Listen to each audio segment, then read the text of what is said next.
قرآن مجید میں اللہ رب العزت نے پیغمبروں سے متعلق جتنے بھی واقعات بیان کیے ہیں ان میں نوع انسانی کے لیے ہدایت اور پیغام ہے۔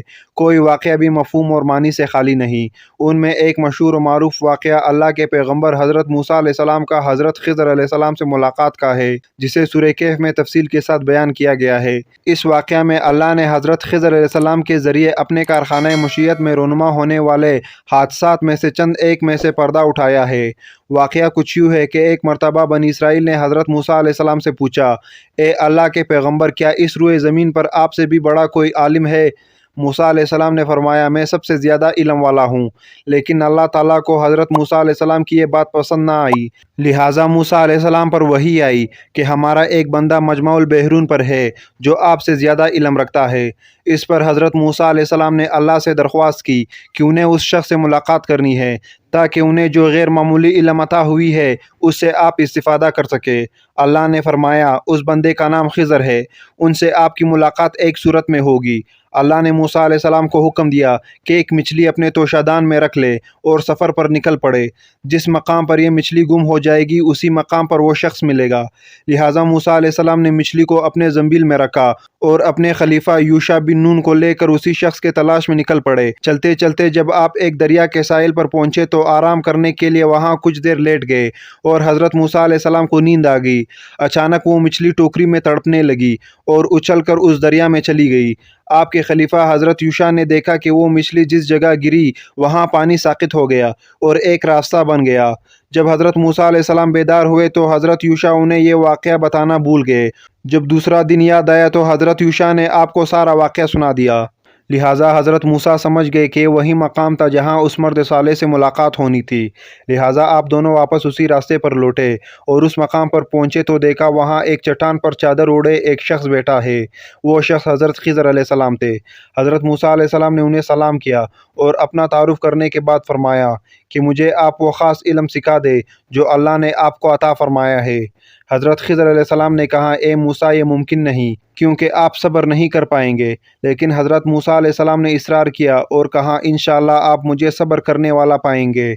حضرت خضر علیہ السلام نے کہا، تو پھر ایک شرط ہے کہ جب تک آپ میرے ساتھ رہیں گے کسی معاملے میں مجھ سے سوال نہیں کر سکتے جب تک کہ میں خود آپ کو اس کی حقیقت بیان نہ کر دوں۔ لہٰذا حضرت موسیٰ علیہ السلام نے شرط منظور کر لیا اور دونوں بزرگ اس ساحل کے راستے پر چل پڑے۔ چلتے چلتے آپ ایک مقام پر پہنچے جہاں ملاح لوگوں کو کشتی پر سوار کر رہا تھا تاکہ وہ لوگوں کو دریا پار کرا دے۔ جب اس ملاح نے حضرت خضر علیہ السلام کو دیکھا تو پہچان لیا کہ یہ اللہ کے ایک نیک بندے ہیں، لہٰذا اس نے آپ دونوں سے کوئی کرایہ نہ لیا اور اپنے کشتی میں سوار کر لیا۔ جب کشتی چلنے لگی اور دریا کے لہروں کے درمیان پہنچی تو حضرت خضر علیہ السلام نے اس کشتی کا ایک تختہ توڑ دیا جس سے کشتی میں سوراخ ہو گیا۔ اس پر حضرت موسیٰ علیہ السلام نے کہا، اس ملاح نے آپ کے ساتھ اتنا اچھا سلوک کیا اور بدلے میں آپ نے اس کی کشتی توڑ ڈالی، یہ آپ نے بہت برا کام کیا۔ اس پر حضرت خضر علیہ السلام نے کہا، میں نے آپ کو پہلے ہی کہا تھا کہ آپ صبر نہ کر سکیں گے۔ لہٰذا حضرت موسیٰ علیہ السلام نے معذرت کی اور کہا کہ میری اس غلطی کو درگزر کر دیجیے، میں اپنا وعدہ بھول گیا تھا۔ اسی دوران ایک چڑیا آئی اور کشتی کے کنارے بیٹھ کر دریا میں چونچ ڈالا اور پانی پینے لگی۔ حضرت خضر علیہ السلام نے حضرت موسیٰ علیہ السلام سے کہا، میرا اور آپ کا علم دونوں ملا کر بھی اللہ کے علم کے سامنے اتنی حیثیت بھی نہیں رکھتی جتنی ابھی اس چڑیا کے چونچ میں اس سمندر کا پانی ہے۔ کشتی ایک ساحل کے کنارے رکی، لہٰذا دونوں حضرات اتر گئے اور آگے چل دیے۔ راستے میں انہیں ایک بچہ نظر آیا جو کھیل رہا تھا۔ حضرت خضر آگے بڑھے اور اس بچے کی گردن مروڑ کر اسے قتل کر ڈالا۔ یہ دیکھ کر حضرت موسیٰ علیہ السلام بہت غضبناک ہوئے اور غصے میں بولے، یہ آپ نے کیا کر ڈالا؟ آپ نے ایک معصوم نفس کی جان لے لی۔ خضر علیہ السلام نے کہا، میں نے کہہ دیا تھا کہ آپ میرے ساتھ صبر نہ کر پائیں گے۔ لہٰذا حضرت موسیٰ پشیمان ہوئے اور فرمایا، بس آخری مرتبہ غلطی کو نظر انداز کر دیجیے۔ اگر میں نے دوبارہ کوئی سوال کیا تو آپ مجھے اپنے ساتھ نہ رکھنا بلکہ میں خود ہی آپ کا ساتھ چھوڑ دوں گا۔ پھر دونوں حضرات آگے چلے اور چلتے چلتے ایک گاؤں میں پہنچے۔ طویل سفر کرنے کی وجہ سے دونوں تھک چکے تھے، لہٰذا آپ دونوں اس گاؤں میں موجود لوگوں کے دروازے پر گئے اور درخواست کی کہ انہیں وہاں کچھ دیر کے لیے پناہ دے دے، مگر اس گاؤں کے لوگوں کے اندر سے رحم و انسانیت کا جذبہ مر چکا تھا۔ انہوں نے راگیر کی مدد کرنے کے بجائے انہیں پناہ اور کھانا دینے سے انکار کر دیا اور انہیں وہاں سے دھتکار دیا۔ جب وہ اس گاؤں سے جانے لگے تو خضر علیہ السلام نے دیکھا کہ وہاں ایک مکان ہے جس کی دیوار پرانی ہو گئی تھی اور وہاں جھکی ہوئی تھی۔ وہ دیوار بہت جلد گرنے والی تھی، لہٰذا حضرت خضر نے بڑی محنت سے اس دیوار کی مرمت کی اور اسے سیدھا کر دیا۔ اس پر موسیٰ علیہ السلام نے کہا، بستی والوں نے نہ ہی ہمیں پناہ دی اور نہ ہی مہمان نوازی کی، اس کے باوجود آپ نے ان کا یہ دیوار سیدھا کر دیا۔ آپ کو چاہیے تھا کہ اس کے بدلے ان سے کچھ اجرت ہی لے لیتے۔ لہٰذا حضرت خضر علیہ السلام نے فرمایا، اب تمہارے اور میرے راستے الگ ہوتے ہیں۔ افسوس کہ تم سے صبر نہ ہو سکا، لیکن میں تم سے جدا ہونے سے پہلے ان کاموں کی وجہ بتا دیتا ہوں جو میں نے کیے۔ اس کشتی کو توڑنے کی وجہ یہ تھی کہ وہ ملاح اپنی کشتی ایک ایسی جگہ سے گزارنے والا تھا جہاں ایک ظالم بادشاہ کی حکومت ہے اور وہ ان علاقوں سے گزرنے والی ہر کشتی کو ضبط کر لیتا ہے۔ جب وہ اس علاقے سے گزریں گے تو اس کشتی میں نقص ہونے کی وجہ سے وہ بادشاہ ان سے کشتی نہیں چھینے گا اور انہیں چھوڑ دے گا۔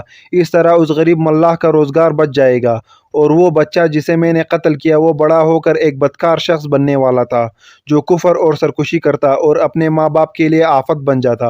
لہٰذا بحکم الہی میں نے اسے قتل کر دیا تاکہ اس کے ماں باپ اس کے فتنے سے محفوظ ہو جائے، اور اب اللہ بدلے میں انہیں نیک اور صالح اولاد سے نوازے گا۔ وہ دیوار جس کی میں نے مرمت کی، اس دیوار کے نیچے ایک خزانہ دفن ہے جو 2 یتیم بچوں کی وراثت ہے جسے اس کے باپ نے وہاں دفن کروا دیا تھا۔ اگر وہ دیوار گر جاتی تو اس بستی کے لوگ وہ خزانہ لے لیتے، مگر اب وہ خزانہ محفوظ ہے۔ جب وہ یتیم بچے جوان ہوں گے تو وہ خزانہ انہیں مل جائے گا، اس طرح وراثت ان کے اصلی حقدار تک پہنچے گی۔ یہ سارے کام میں نے خود اپنے مرضی سے نہیں کیے، بلکہ یہ اللہ کا حکم تھا جس پر تم صبر نہ کر سکے۔